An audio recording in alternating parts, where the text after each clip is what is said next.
सबको जय श्री कृष्णा, जय श्री राधे, प्रणाम। आप सभी के हृदय में विराजमान परमात्मा की पावन ज्योति को प्रणाम।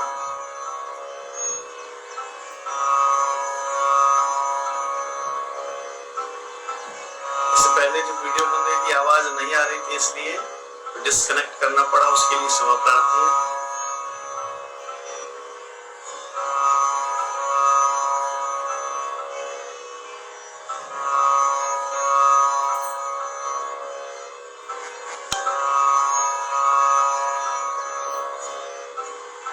आप सभी दिव्यात्माओं के अंदर परमात्मा के प्रकाश को प्रणाम करता हूँ।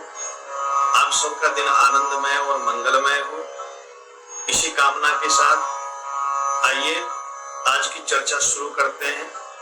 और चर्चा शुरू करने से पहले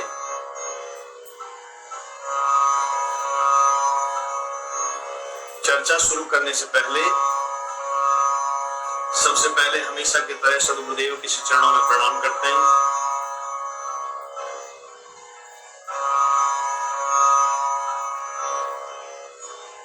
अखंड मंडलाकारं व्याप्तं येन चराचरं तत्पदं दर्शितं येन तस्मै श्री गुरुवे नमः। ध्यानमूलं गुरुर्मूर्ति, पूजामूलं गुरुपदं, मंत्रमूलं गुरुवाक्यं, मोक्षमूलं गुरुकृपा। अज्ञानतिमिरान्धस्य ज्ञानाञ्जनशलाकया चक्षुरुन्मीलितं येन तस्मै श्रीगुरुवे नमः। श्रीगुरुचरणकमलेभ्यो नमः। ॐ सद्गुरुदेवाय नमो नमः। हे समर्थ परमात्मा, हे निर्गुण निराकार, हे जगत के स्वामी, हे जग के आधार, कण कण में बस रहा तेरा रूप अपार।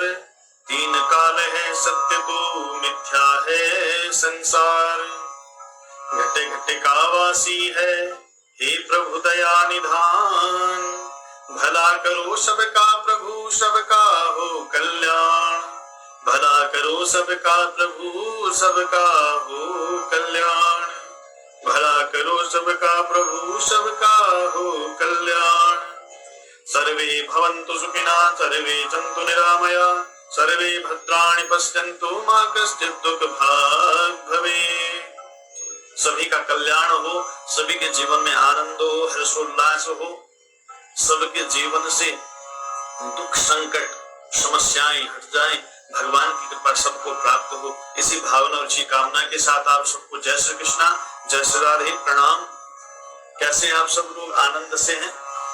भगवान से प्रार्थना है कि सब आनंद से ही हूँ, और मैं भी आपकी कृपा से, आपके आशीर्वाद से, आपकी दुआओं से बिल्कुल स्वस्थ हूँ। आइए सबसे पहले क्षमा प्रार्थना कि इससे पहले जो हम आपसे चर्चा कर रहे थे वो आवाज नहीं आ रही थी, उसके लिए मैं आप सबसे क्षमा प्रार्थी हूं। हमने पिछली चर्चाओं में लॉकडाउन के कारण से हम आपसे रूबरू नहीं मिल पा रहे, आप हमसे नहीं मिल पा रहे और मैं आपसे नहीं मिल पा रहा हूं, लेकिन हृदय से हम आपसे जुड़े हुए हैं बिल्कुल। यदि आप हमसे जुड़े हैं तो हम भी आपसे जुड़े हैं। मनोभाव से और पूजा में, सुबह शाम प्रार्थना में आप सब के बारे में भगवान से चिंता प्रार्थना करते हैं, चिंतन करते हैं कि भगवान सबको स्वस्थ रखें। चराचर जगत में जितने भी जीव जंतु वनस्पति सभी आपकी बनाई हुई समस्त सृष्टि में सबके सब आनंद से हो, कोई दुखी ना हो, यही प्रार्थना नित्य प्रति करता हूं। जैसे कि हमने पिछली चर्चाओं में चर्चा की थी कि भगवान को प्रसन्न करने के लिए दया, संतुष्टि और आत्म संयम, नियंत्रण, आत्म नियंत्रण, इंद्रियों पर नियंत्रण करना आवश्यक है। फिर चर्चा की कि पूजा में मंत्र जाप और नाम जप में क्या अंतर है। फिर थोड़ा बहुत माया के ऊपर चर्चा की। इसी श्रृंखला में आगे बढ़ते हुए हमारा जो मार्ग है यह है भक्ति मार्ग। उस भक्ति मार्ग में हम निरंतर कैसे उस पथ की ओर बढ़ते चले जिससे हमको परमात्मा की कृपा प्राप्त हो, भगवान की भक्ति प्राप्त हो, हमारा चित्त भगवान के चरणों में लगा रहे। वो कैसे उपाय हैं, वो कौन से कर्म हैं, वो कौन सा मार्ग है जिस पर चल करके हम भगवान की कृपा को प्राप्त कर सकते हैं। यही चर्चा का आज मुख्य विषय है। लेकिन भगवान की भक्ति और भगवान की भक्ति में श्रद्धा और भगवान की भक्ति में श्रद्धा के साथ साथ विश्वास के साथ साथ पूर्ण निष्ठा समर्पण आवश्यक है। जब तक ये पूर्ण समर्पण पूर्ण निष्ठा हमारे जीवन में नहीं आएगी तब तक हम भक्ति को सही मायने में समझ ही नहीं सकते। कुछ लोग भगवान की 2-4 मंत्र जाप करने से, थोड़ा पूजा पाठ करने से अपने आप को सर्वे सर्वा समझने लगते हैं। हमारे जैसे कुछ लोग हो जाती हैं मनुष्यों से गलतियां, लेकिन उन गलतियों का समाधान, उन गलतियों का निस्तारण करना आवश्यक है। करना क्या है? भक्त के जीवन में सबसे बड़ी जो बाधा उत्पन्न होती है वो भक्ति के बाद अहंकार की है। और जब भक्त के जीवन में अहंकार आता है तो उसकी भक्ति बढ़ने की जगह घटना शुरू हो जाती है। अभिमान आने से भक्ति का भाव धीरे धीरे समाप्त हो जाता है। भक्त भगवान की जगह स्वयं को रख लेता है। वो अपने आप को सर्वे सर्वा समझता है। वो सोचता है कि मेरे करने से ऐसा हो रहा है, और यहीं से भक्ति की अधोगति प्रारंभ हो जाती है। एक प्रसंग आपको सुनाना चाहता हूं। प्रसंग है भगवान के परम प्रिय भक्त ध्रुव जी के जीवन से। आप सबने ध्रुव के बारे में पढ़ा है, सुना है। अनेक बार कथाओं में आपने ध्रुव का जिक्र सुना होगा। लेकिन अहंकार किसी को भी पकड़ता नहीं। एक बार एक संत मार्ग से जा रहे थे। उसी मार्ग से ध्रुव जी प्रस्थान कर रहे थे। जाते जाते ध्रुव जी ने उस संत को देखा। संत की अवस्था बड़ी जीर्ण शीर्ण है, बहुत अधिक आयु हो गई है, शरीर वृद्ध हो चुका है। शरीर में इतना सामर्थ्य नहीं कि उस शरीर के वजन को भी सह सके। ऐसी जीर्ण शीर्ण काया, कर्कश काया उनकी हो गई है संत की। ध्रुव जी ने कौतूहल बस पूछ लिया, बाबा आप कहां जा रहे हैं? संत ने कहा, प्रभु को प्रकट करने जा रहा हूं, प्रभु की खोज में जा रहा हूं। संत की ये बात सुनते ही ध्रुव जी को हंसी आ गई। हंसी क्यों आई? क्योंकि ध्रुव ने अपने मन में सोचा कि इस अवस्था में पूरे जीवन को निकल गया, इस अवस्था में भगवान को प्रकट करने की बात कर रहा है।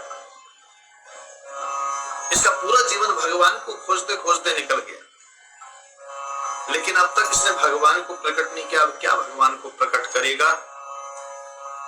मुझको देखो, भक्त तो मैं हूं।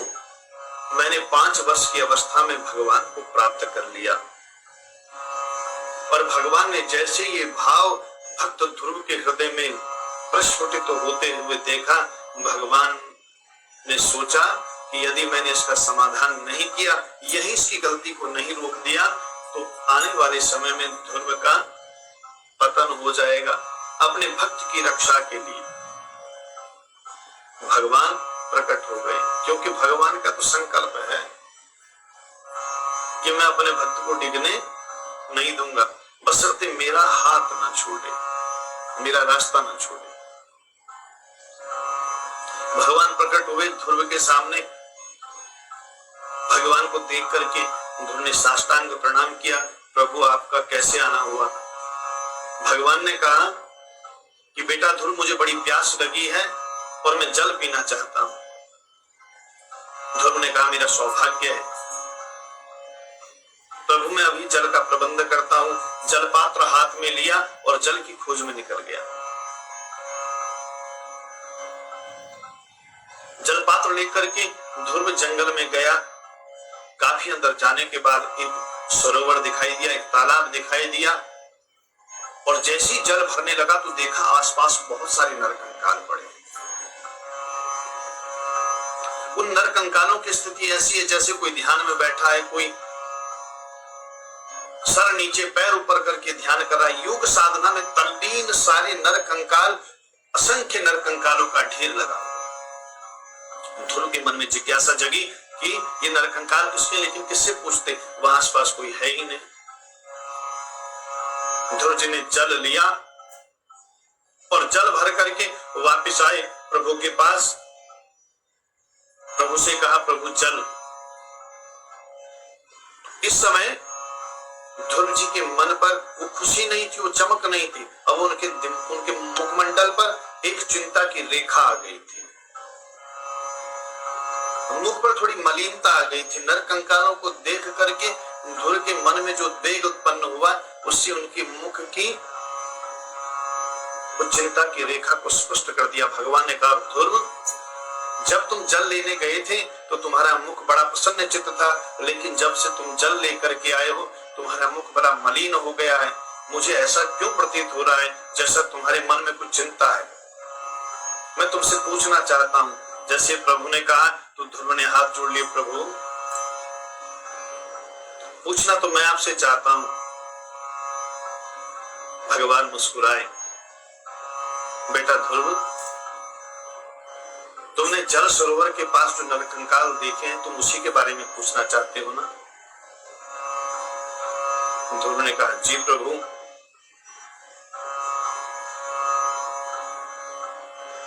भगवान ने कहा बेटा ध्रुव, तुमने पहचाना ये नरकंकाल किसके हैं?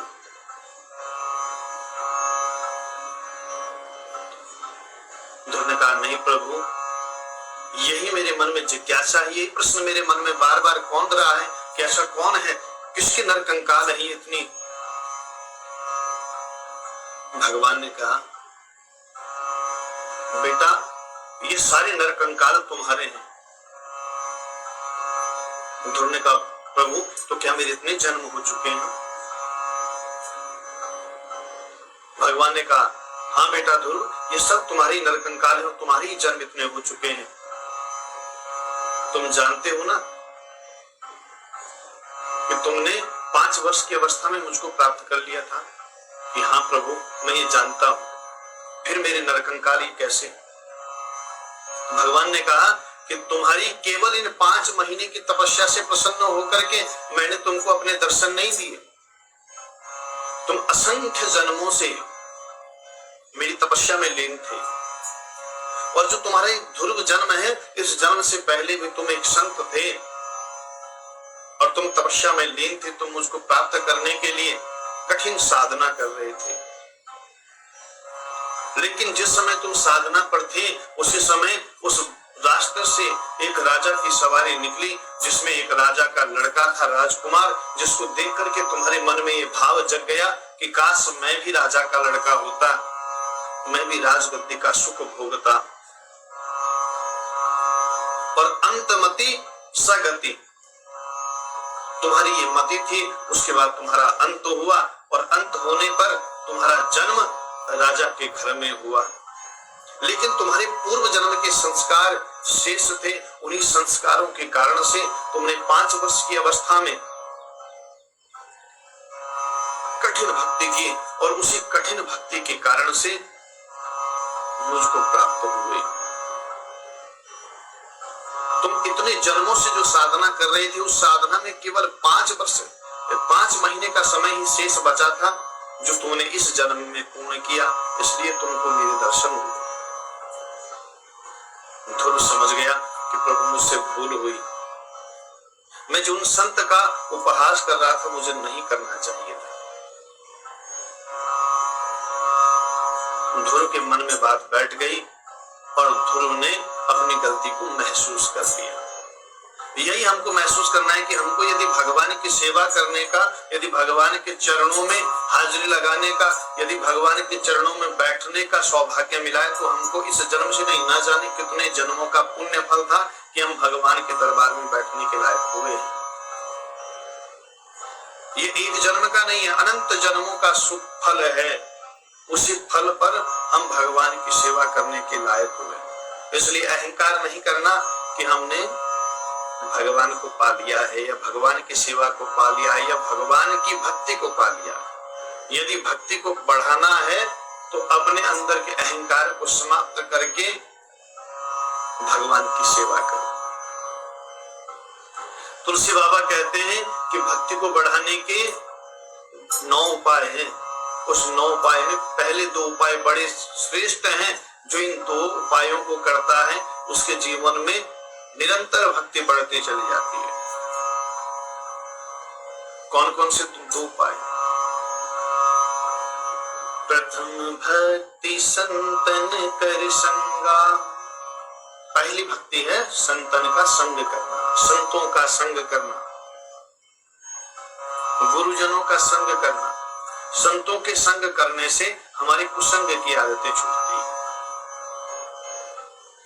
जब तक हम संतों का संग नहीं करेंगे तो भक्ति का रंग हमारे ऊपर नहीं चढ़ेगा।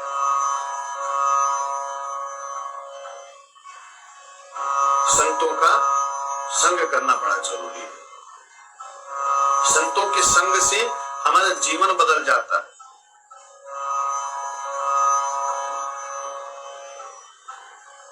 संतों के संग करने से हमारी जिंदगी में भगवान की भक्ति का वो रंग चढ़ना शुरू हो जाता है। इसलिए भजन में कहते हैं, संतन की संग लाग रे तेरी अच्छी बनेगी। संतन के संग, संतों के संग लगने से जीवन में आनंद आता ही आता है, नितांत सत्य है। और दूसरी भक्ति है प्रथम भक्ति संतन कर संगा और दूसरी भक्ति मम कथा प्रसंगा। दूसरी भक्ति है भगवान के प्रसंगों को सुनना, भगवान के चरित्रों को सुनना, उसको अपने जीवन में उतारना। उन प्रसंगों से हमको क्या सीखने को मिलता है, इस पर चिंतन करना। जब संतों का संग होगा, संतों के संग से भगवान की कथाएं सुनने को मिलेंगी और भगवान की कथा सुनने से जीवन की व्यथा शांत होती है। जो भगवान की कथा प्रसंगों में रुचि लगा करके, ध्यान लगा करके भगवान की कथाओं को सुनता है, उसके जीवन में आनंद होता ही होता है। जब तक आप भगवान की कथाओं में रुचि नहीं लेंगे तब तक जीवन में आनंद हो नहीं सकता। तब तक भगवान को आप समझ नहीं पाएंगे। भगवान को समझने के लिए आवश्यक है उनकी कथाओं को, उनके चरित्रों के बारे में पढ़ना, उनके चरित्रों को सुनना, बार बार सुनना। ऐसा करने से हमारे जीवन में भक्ति बढ़ती है। ऐसा करने से जीवन में स्थिरता आती है। ऐसा करने से निर्णय करने की सामर्थ्य आती है। ऐसा करने से भगवान के चरणों में अनुराग होता है। ऐसा करने से भगवान की भक्ति प्राप्त होती है। तो आपसे भी मेरा निवेदन है कि यदि चर्चा अच्छी लगी हो तो जो इसमें सार हो उसको ग्रहण करें और जो व्यर्थ की बातें हैं उसको छोड़ दें। यही शब्दों के साथ जय श्री कृष्णा, जय श्री राधे। आप सबका कल्याण हो, भगवान की कृपा हम सब के ऊपर बनी रहे।